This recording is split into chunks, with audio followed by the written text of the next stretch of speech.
বিসমিল্লাহির রহমানির রহিম। প্রিয় সাংবাদিক বৃন্দ এবং সহকর্মীবৃন্দ, আসসালামু আলাইকুম, শুভ সকাল। ভারতের প্রধানমন্ত্রী শ্রী নরেন্দ্র মোদীর আমন্ত্রণে আমি 21 ও 22 জুন 2024 ভারতের রাষ্ট্রীয় সফর করি। 2024 সালের জানুয়ারি মাসে দ্বাদশ জাতীয় সংসদ নির্বাচনের মাধ্যমে আমাদের নতুন সরকার গঠনের পর এটাই ছিল আমার প্রথম বিদেশে দ্বিপাক্ষিক সফর। একই সঙ্গে ভারতের 18তম লোকসভা নির্বাচন পরবর্তী সরকার গঠনের পর ভারতেও ছিল এটি প্রথমবারের মতো কোনো রাষ্ট্রপ্রধান বা সরকার প্রধানের দ্বিপাক্ষিক সফর। এটা অবশ্যই আমার এবং বাংলাদেশের মানুষের জন্য অত্যন্ত সম্মানের, পাশাপাশি বাংলাদেশের সঙ্গে ভারতের সহযোগিতামূলক বিশেষ সম্পর্কেরই বহিঃপ্রকাশ। এছাড়া আমি ভারতের নবনির্বাচিত প্রধানমন্ত্রীর শপথ অনুষ্ঠানেও ভারতে গিয়েছিলাম, সেখানেও আমরা যোগদান করেছিলাম, সেটাও আপনারা জানেন। ভারত বাংলাদেশের সবচেয়ে বড় নিকটতম প্রতিবেশী এবং বিশ্বস্ত বন্ধু এবং আঞ্চলিক অংশীদার। ভারতের সাথে আমাদের বন্ধুত্ব 1971 সালে মহান মুক্তিযুদ্ধের মাধ্যমে, কারণ এই মুক্তিযুদ্ধে ভারতের কাছ থেকে আমরা সব ধরনের সহযোগিতা পেয়েছি এবং আমাদের এই যে সম্পর্কের সূচনা সেটা সবসময় অত্যন্ত গুরুত্বপূর্ণ এবং সাম্প্রতিক বছরগুলোতে দুদেশে রাষ্ট্রের সর্বোচ্চ পর্যায়ে উচ্চ পর্যায়ের মধ্যে যোগাযোগ এবং সহযোগিতা অব্যাহত রয়েছে। আপনারা জানেন যে ভারতের টানা 3 বারের নির্বাচিত প্রধানমন্ত্রী শ্রী নরেন্দ্র মোদী এবং তার নবগঠিত মন্ত্রিসভার শপথ অনুষ্ঠান গত 9 জুন অনুষ্ঠিত হয় এবং সেই অনুষ্ঠানে যোগ দিতে আমি 8 থেকে 10 জুন নয়াদিল্লি সফর করি। সেখানে প্রতিবেশী দেশগুলি, রাষ্ট্র, সরকার প্রধান সহ অনেক বিশিষ্ট ব্যক্তিবর্গ আমন্ত্রিত ছিলেন। সেই সফরে আমি ভারতের রাজনৈতিক ব্যক্তিবর্গের সঙ্গে কুশল বিনিময়ের পাশাপাশি ওই অনুষ্ঠানে আমন্ত্রিত দক্ষিণ এশিয়া সহ অন্যান্য দেশসমূহের একাধিক সরকার প্রধানের সঙ্গে মত বিনিময় করার সুযোগ পেয়েছি। পাশাপাশি আলাদাভাবে আমার সঙ্গে ভুটান ও শ্রীলঙ্কা সরকার প্রধানগণের দ্বিপাক্ষিক বৈঠকও অনুষ্ঠিত হয়। এইসব আলোচনা বৈঠকে আমাদের মধ্যে পারস্পরিক সম্পর্ককে সুদৃঢ় করতে সহায়ক হবে। এবার 21 ও 22 জুন আমি রাষ্ট্রীয় দ্বিপাক্ষিক সফর করলাম। একই মাসে সরকার প্রধান হিসেবে 2 বার দিল্লি সফর আমার জন্য একটা অভূতপূর্ব ঘটনা। এসবে আমাদের দুই দেশের মধ্যে ঘনিষ্ঠভাবে একে অপরের সঙ্গে কাজ করার এবং সহযোগিতা করা বা বন্ধুত্বপূর্ণ সম্পর্কেরই একটা বহিঃপ্রকাশ। এই সফরে মাননীয় পররাষ্ট্রমন্ত্রী, মাননীয় অ্যাম্বাসেডর অ্যাট লার্জ, মাননীয় বেসরকারি শিল্প বিনিয়োগ উপদেষ্টা, ডাক ও টেলিযোগাযোগ ও তথ্য প্রযুক্তি প্রতিমন্ত্রী, বাণিজ্য প্রতিমন্ত্রী এবং কয়েকটি মন্ত্রণালয়ের সচিব, উচ্চপদস্থ সরকারি কর্মকর্তা এবং কয়েকজন বিশিষ্ট ব্যবসায়ী এবং সাংবাদিক প্রতিনিধি দলও আমার সফরসঙ্গী ছিলেন। 21 জুন দিল্লি পালাম বিমানবন্দরে আমাকে বর্ণাঢ্য অভ্যর্থনা ও সাংস্কৃতিক অনুষ্ঠানের মাধ্যমে স্বাগত জানানো হয়। ওই দিন সন্ধ্যায় ভারতের পররাষ্ট্রমন্ত্রী ডক্টর এস জয়শঙ্কর আমার সঙ্গে সাক্ষাৎ করেন। এছাড়াও ভারতের একটি ব্যবসায়ী প্রতিনিধি দল আমার সঙ্গে সাক্ষাৎ করেন এবং দ্বিপাক্ষিক ব্যবসা বাণিজ্য প্রসারের সম্ভাবনা ও পন্থা নিয়ে তাদের সঙ্গে বিশেষ আলোচনা হয়। এ সময় আমার সফরসঙ্গী ব্যবসায়ী প্রতিনিধি দলও সেখানে ছিলেন। একটা ছোট দল আমরা নিয়ে যাই। 22 জুন রাষ্ট্রপতি ভবনে আমাকে ভারতের প্রধানমন্ত্রী নরেন্দ্র মোদী আনুষ্ঠানিক রাষ্ট্রীয় অভ্যর্থনা জানান। সেখানে তাঁর উপস্থিতিতে আমাকে গার্ড অব অনার প্রদান করা হয়। এরপর আমি রাজঘাটে ভারতের জাতির পিতা মহাত্মা গান্ধীর সমাধিতে তাঁর প্রতি শ্রদ্ধা নিবেদন করি। দুপুরে আমি ভারতের প্রধানমন্ত্রী শ্রী নরেন্দ্র মোদীর সঙ্গে আমাদের বৈঠক হয় এবং ঐতিহাসিক হায়দ্রাবাদ হাউসে বাংলাদেশ ও ভারতের মধ্যে দ্বিপাক্ষিক বৈঠক অনুষ্ঠিত হয়। আমি বাংলাদেশ প্রতিনিধি দলের নেতৃত্ব দিই, অন্যদিকে ভারতীয় প্রতিনিধি দলের নেতৃত্ব দেন শ্রী নরেন্দ্র মোদী। বৈঠককালে প্রধানমন্ত্রী বলেন, বাংলাদেশ ভারত সম্পর্কে ক্রমাগত বিকশিত এবং দ্রুত অগ্রসর হচ্ছে। বিশ্বব্যাপী চলমান অস্থিতিশীলতা ও অনিশ্চয়তার মধ্যে প্রতিবেশীদের সঙ্গে সুসম্পর্ক এবং আঞ্চলিক সহযোগিতার উপর গুরুত্ব আরোপ করে তিনি বলেন যে তারা বাংলাদেশের সঙ্গে আরও গভীরভাবে কাজ করতে আগ্রহী। বাংলাদেশ তাদের প্রতিবেশী প্রথম অ্যাক্ট ইস্ট সমুদ্র ইন্দো প্যাসিফিক এই নীতির কেন্দ্রে রয়েছে। আমরা দুই দেশের মধ্যে পারস্পরিক সহযোগিতা, সম্পৃক্ততার পথ এবং কর্মপন্থা নিয়েও আলোচনা করেছি। আমরা আমাদের দুই দেশের এবং জনগণের কল্যাণের জন্য আন্তরিকভাবে সহযোগিতা করার বিষয়ে সম্মতি হয়েছি। বৈঠকে আমরা অন্যান্য পারস্পরিক স্বার্থ সংশ্লিষ্ট বিষয়ের মধ্যে রাজনীতি, নিরাপত্তা, শান্তিপূর্ণ ও সুরক্ষিত সীমান্ত ব্যবস্থাপনা, সীমান্তে হতাহতের ঘটনা শূন্যে নামিয়ে আনা, বাণিজ্য সংযোগ, অভিনব নদী টেকসই ব্যবস্থাপনা ও পানি বন্টন, জ্বালানি ও শক্তি এবং আঞ্চলিক ও বহুপাক্ষিক সহযোগিতার বিষয়ে আলোচনা করা হয়।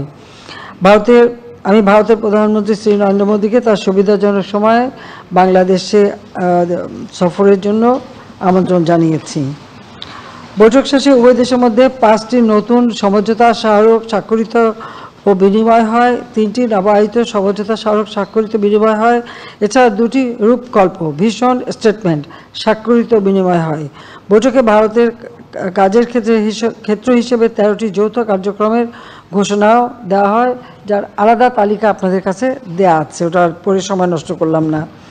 গুরুত্বপূর্ণ দিকসমূহ হচ্ছে উভয় দেশের শান্তিপূর্ণ সমৃদ্ধ ভবিষ্যৎ নিশ্চিতকরণে একটি রূপকল্প ঘোষণা, ভিশন স্টেটমেন্ট গ্রহণ করেছে। পাশাপাশি ডিজিটাল অংশীদারিত্ব, ডিজিটাল পার্টনারশিপ এবং টেকসই ভবিষ্যতের জন্য সবুজ অংশীদারিত্ব, green partnership for sustainable future বিষয়ক 2টি সমন্বিত রূপকল্পকে সামনে রেখে কাজ করতে আমরা দুপক্ষই সম্মত হয়েছি। রেল যোগাযোগ, সামুদ্রিক সহযোগিতা, সুনীল অর্থনীতি, তথ্য প্রযুক্তি খাতে সহযোগিতা, স্যাটেলাইট ও সামরিক শিক্ষা সহযোগিতা বিষয়ে 5টি সমঝোতা স্মারক স্বাক্ষর হয়েছে। রেল যোগাযোগ সমঝোতা স্মারকের মাধ্যমে বাংলাদেশের সঙ্গে ভারতের বিভিন্ন শহর সহ নেপাল ও ভুটানের সঙ্গে যাত্রী ও পণ্যবাহী রেলের যোগাযোগ স্থাপিত হবে। স্বাস্থ্য ও ঔষধ খাতে সহযোগিতা, দুর্যোগ মোকাবেলা, সহনশীলতা, প্রশমন এবং মৎস্য ক্ষেত্রে সহযোগিতার জন্য 3টি সমঝোতা স্মারক নবায়ন করা হয়েছে। এছাড়া এই সফরে 2 দেশের মধ্যে গৃহীত কিছু কার্যক্রমের ঘোষণা প্রদান করা হয়, যেমন গঙ্গা নদীর পানি বন্টন চুক্তি নবায়ন ও বাংলাদেশের তিস্তা নদীর ব্যবস্থাপনা ও পানি সংরক্ষণের প্রকল্পে ভারতের সহায়তার ব্যাপারে আমরা আলোচনা করেছি। তবে এর সঙ্গে দীর্ঘদিন ধরে নিষ্পত্তি না হওয়া তিস্তা পানি ভাগাভাগি কোনো সম্পর্ক না, আমরা গোটা আমাদের যে তিস্তা প্রজেক্ট, সেই তিস্তা প্রজেক্টটাই আমরা ভারতের সহযোগিতায় করব এবং সে বিষয়ে আমরা আশ্বাস পেয়েছি। বাংলাদেশ থেকে ভারতের চিকিৎসার জন্য যাওয়া রোগীদের ক্ষেত্রে ভিসা চালু এবং রংপুরে ভারতের একটি নতুন সহকারী হাই কমিশন প্রতিষ্ঠা করা, এতে করে মুমূর্ষু রোগীদের ভিসা আগের চেয়ে দ্রুত পরীক্ষা করানো যাবে এবং স্বল্প সময়ের মধ্যে ভ্রমণ করা সম্ভব হবে। রাজশাহী ও কলকাতার মধ্যে নতুন ট্রেন সার্ভিস, চট্টগ্রাম ও কলকাতার মধ্যে নতুন বাস পরিষেবা চালু, গেদে, দর্শনা ও হলদিবাড়ি, চিলহাটির মধ্যে দলগাঁও পর্যন্ত পণ্যবাহী ট্রেন পরিষেবা চালু। এতে করে 2 দেশের মধ্যে যোগাযোগ ও অর্থনৈতিক কর্মকাণ্ড আরও বৃদ্ধি পাবে। মূল কথাটা হলো 1965 সালে পাকিস্তান ভারত যুদ্ধের পর যে সমস্ত জায়গাগুলি বন্ধ ছিল, রেল যোগাযোগ, সড়ক যোগাযোগ এবং নৌপথ যোগাযোগ, সেগুলি আবার আমরা পুনরায় চালু করে দিচ্ছি, যাতে আমাদের ব্যবসা বাণিজ্যের জন্য নতুন দুয়ার খুলে যায়। অনুদান সহায়তা আওতায় সিরাজগঞ্জে ইনল্যান্ড কন্টেইনার ডিপো আইসিডি নির্মাণ, ভারতীয় গ্রিডের মাধ্যমে নেপাল থেকে বাংলাদেশের 40 মেগাওয়াট বিদ্যুৎ আমদানি, যার মধ্যে আঞ্চলিক বিদ্যুৎ সহযোগিতা আরও বৃদ্ধি পাবে। এটা শুধু নেপাল না, ভবিষ্যতে ভুটানের সঙ্গেও হবে, সেটাও আমাদের সঙ্গে এমনি আলোচনা হয়েছে। মুক্তিযোদ্ধা প্রকল্পের আওতায় চিকিৎসা প্রত্যাশী রোগীদের জন্য খরচ সর্বোচ্চ সীমা 8 লাখ টাকা করা এবং বাংলাদেশের পুলিশ কর্মকর্তাদের জন্য প্রশিক্ষণ চালু। ইউপিআই এর ব্যবহার শুরু করার উদ্দেশ্যে 2 দেশ, বাংলাদেশে রুপি কার্ড ও ভারতের টাকা পে কার্ড চালু। সমঝোতা স্মারক বিনিময় শেষে আমি এবং ভারতের প্রধানমন্ত্রী যৌথ সংবাদ সম্মেলনে বক্তব্য রাখি। পরে আমার সফরসঙ্গীদের সম্মানে আয়োজিত মধ্যাহ্নভোজে অংশ নিই। দিল্লি ছাড়ার আগে অপরাহ্নে আমি ভারতের রাষ্ট্রপতি শ্রীমতী দ্রৌপদী মুর্মু এবং উপরাষ্ট্রপতি শ্রী জগদীশ ধানখারের সঙ্গে সৌজন্য সাক্ষাৎ করি। ভারতের মহামান্য রাষ্ট্রপতি ও উপরাষ্ট্রপতির সঙ্গে সাক্ষাৎকালে আমরা 2 দেশের বন্ধুত্ব এবং সহযোগিতাপূর্ণ সম্পর্কের উপর গুরুত্ব আরোপ করি। তারা বিগত 15 বছরে বাংলাদেশের অভূতপূর্ব আর্থসামাজিক উন্নয়ন ও স্থিতিশীলতার ভূয়সী প্রশংসা করেন এবং আমি 2 জনকেই বাংলাদেশে সফর করার জন্য আমি আমন্ত্রণ জানিয়ে এসেছি। বাংলাদেশ ভারত সম্পর্ক বিগত 15 বছর একটি অনন্য উচ্চতায় উন্নীত হয়েছে, যার সুফল 2 দেশের জনগণ আজ ভোগ করছে। বিশেষ করে 2023 সালে 2 দেশের সম্পর্কে নতুন মাত্রা যুক্ত হয়েছে। গত বছর আমি এবং ভারতের প্রধানমন্ত্রী যৌথভাবে যোগাযোগ ও বিদ্যুৎ খাতে 4টি প্রকল্পের উদ্বোধন করেছি। বাংলাদেশ ভারত যৌথভাবে বাংলাদেশের জাতিপিতা বঙ্গবন্ধু শেখ মুজিবুর রহমানের বায়োপিক মুজিব একটি জাতির উপকার এই চলচ্চিত্র নির্মাণ করেছে। দক্ষিণ এশিয়ার একমাত্র দেশ হিসেবে আমি ভারতের আমন্ত্রণে G20 সম্মেলনে যোগদান করেছি।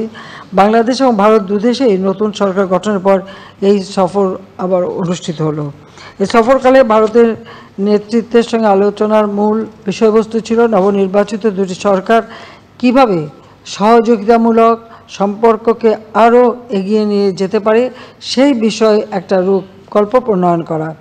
যেহেতু নতুন সরকার গঠনের মাধ্যমে ঢাকা ও দিল্লি নতুনভাবে পথ চলা শুরু করেছে, এর ধারাবাহিকতায় রূপকল্প 2041, ভিশন 2041 এবং স্মার্ট বাংলাদেশ প্রতিষ্ঠা এবং ভারতের বিকশিত ভারত 2047, বিকশিত ভারত 2047 নিশ্চিত করার জন্য ভবিষ্যৎ কর্মপন্থা নির্ধারণ করার ব্যাপারে আমরা আলোচনা করেছি। এই সফর সংক্ষিপ্ত কিন্তু অত্যন্ত ফলপ্রসূ। আমি মনে করি ভারত ও বাংলাদেশের মধ্যে বিদ্যমান চমৎকার সম্পর্ককে আরও সুদৃঢ় করার ক্ষেত্রে এই সফর সুদূর প্রসারী ভূমিকা রাখবে। সে সাথে আমি বিজেপির নেতা আদবানি সাহেব যখন এই প্রথম ওই সফরে যাই, মানে যখন আমি শপথ গ্রহণ অনুষ্ঠানে যোগ দিতে যাই, সেই সময় আমি আদবানি সাহেবের বাসায় যাই, তাকে আমি দেখে আসি, কারণ আমি পূর্ব থেকে তার পরিচিত ছিলেন। আবার মিসেস সোনিয়া গান্ধী এবং তার ছেলে মেয়ে রাহুল এবং প্রিয়াঙ্কা আমার সঙ্গে দেখা করে। এবার আমি প্রণব মুখার্জির পরিবার, তার 3 ছেলে মেয়ে, তারা এসেছিল আমার সঙ্গে, তারা দেখা করে যায়। মানে পুরনো কিছু বন্ধুদের সঙ্গে দেখা করার একটা সুযোগও সেই সাথে হয়েছে। তো আমি মনে করি সব দিক থেকেই, যদিও খুব সংক্ষিপ্ত, আমার হাতেও সময় বেশি নেই, আমার পার্লামেন্ট চলছে, বাজেট সেশন, কাজে অল্প সময়ের মধ্যে আমরা যে আলাপ আলোচনা করেছি তাতে আমি মনে করি যে আমাদের দুই দেশের সম্পর্ক আরও সুদৃঢ় হবে। আর বিশেষ করে আমাদের উভয় দেশের মানুষ আর্থসামাজিক উন্নয়নের ক্ষেত্রে আরও নতুন দ্বার উন্মোচিত হবে। তো সবাইকে আমি ধন্যবাদ জানাচ্ছি। আমার মনে হয় আপনাদের তো প্রশ্ন করার জন্য উসখুস করছে, যে দেখতেই পাচ্ছি, তো সেজন্য আপনাদেরকে আমি আমন্ত্রণ জানাই। সবাইকে ধন্যবাদ। জয় বাংলা, জয় বঙ্গবন্ধু, বাংলাদেশ চিরজীবী হোক।